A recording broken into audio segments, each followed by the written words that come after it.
Ketika Rasulullah bertanya kepada para sahabat, "Wahai para sahabat, apakah kalian tahu siapa di antara kita orang yang merugi itu?"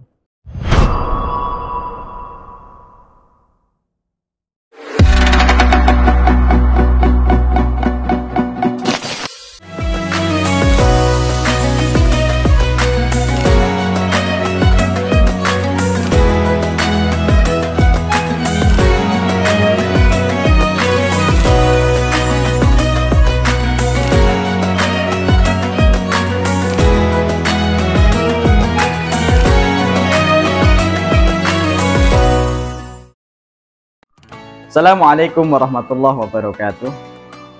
Alhamdulillahirabbil alamin wa bihi nasta'inu ala umurid dunya waddin.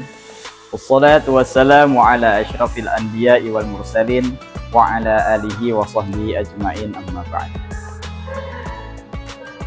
Para jamaah rahimakumullah, alhamdulillah kita bersyukur kepada Allah Subhanahu wa taala. Allah berikan begitu banyak nikmat kepada kita. Allah berikan kita kesehatan, Allah berikan kita kesempatan, Allah berikan nikmat yang paling tinggi, yang paling luar biasa, nikmat iman dan nikmat Islam. Sehingga dengan segala nikmat itu kita gunakan untuk beribadah kepada Allah, kita gunakan untuk sholat 5 waktu, kita gunakan untuk siam Ramadan sebagai salah satu wujud dan bukti bahwa kita adalah bagian dari orang-orang beriman, kita adalah bagian dari orang-orang yang terpanggil, disinggung oleh Allah Subhanahu wa taala dalam surat Al-Baqarah ayat 183.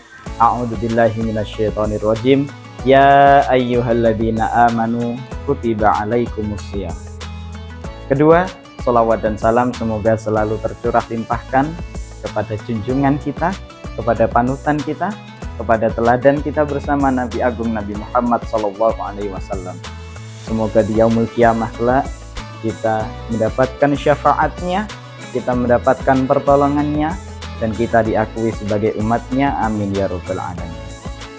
Jamaah rahimakumullah, dalam sebuah kesempatan ketika Nabi Muhammad dan para sahabatnya sedang dalam satu majlis, Nabi Muhammad bertanya kepada mereka, "Atadruna manil muflis?"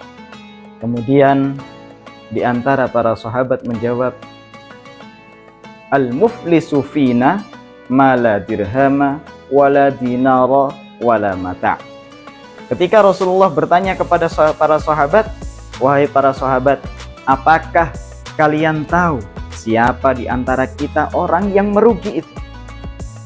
Kemudian para sahabat menjawab, "Al-muflisu fina man la dirhama wala dinara wala mata'." Orang yang rugi di antara kita adalah orang yang tidak punya harta, orang yang tidak punya dinar, orang yang tidak punya uang, orang yang tidak punya kekayaan apapun, maka dialah orang yang rugi. Maka kemudian Rasulullah menjawab bahwa al-muflisu fina man ya'ti yaumal qiyamah bi sholatin wa siyamin wa zakatin. Sesungguhnya wahai para sahabat, orang yang rugi di antara kita bukan orang yang tidak punya kekayaan, bukan orang yang tidak punya uang, bukan orang yang tidak punya harta.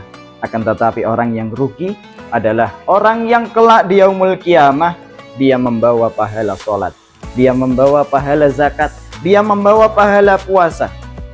Akan tetapi waqad syatama hadza wa qadafa hadza wa akala mala hadza. Tetapi dia berbuat kezaliman berupa mencela orang lain, berupa makan harta orang lain, berupa menuduh orang lain, dan seterusnya. Dia menzalimi orang lain. Dia mengerjakan sholat, dia membayarkan zakat, dia menjalankan puasa, tapi di satu sisi dia juga menzalimi orang lain, dia menuduh orang lain, dia mencela orang lain, dia menghinakan, merendahkan kehormatan orang lain. Maka orang yang demikian kelak akan diberikan pahalanya pada orang yang terzalimi, dan apabila pahalanya habis, maka dosa yang terzalimi akan diambil dan diberikan pada orang yang menzalimi tadi. Itulah sejatinya orang yang merugi. Dan kemudian ketika hal itu terjadi, maka orang yang rugi bisa dipastikan akan dilemparkan dan dimasukkan ke dalam neraka. Maka para jamaah rahimakumullah, dengan satu hadis dari Nabi Muhammad SAW, hendaknya kita semakin paham bahwa hakikat ibadah puasa tidak hanya menahan makan, tidak hanya menahan minum, tidak hanya menahan jima di siang hari, tapi hakikat puasa adalah menahan diri kita agar kita tidak merendahkan orang lain, agar kita tidak menghina orang lain, tidak membolimi orang lain, tidak memakan hak-hak orang lain, dan seterusnya. Sehingga pahala puasa kita menjadi utuh, puasa kita menjadi maksimal, puasa kita menjadi berkualitas. Sehingga kita bukan bagian dari orang-orang yang rugi, kita bukan bagian orang-orang yang muflis, kita bukan bagian dari orang yang berpuasa, akan tetapi pahalanya habis karena keburukan akhlak, kezaliman kita pada orang lain. Semoga kita semua terhindar dari sifat-sifat itu. Semoga kita semua terjaga dari akhlak buruk itu.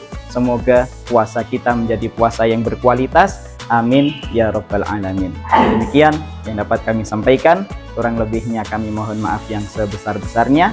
Akhirul kalam billahi taufiq wal hidayah. Wassalamualaikum warahmatullahi wabarakatuh.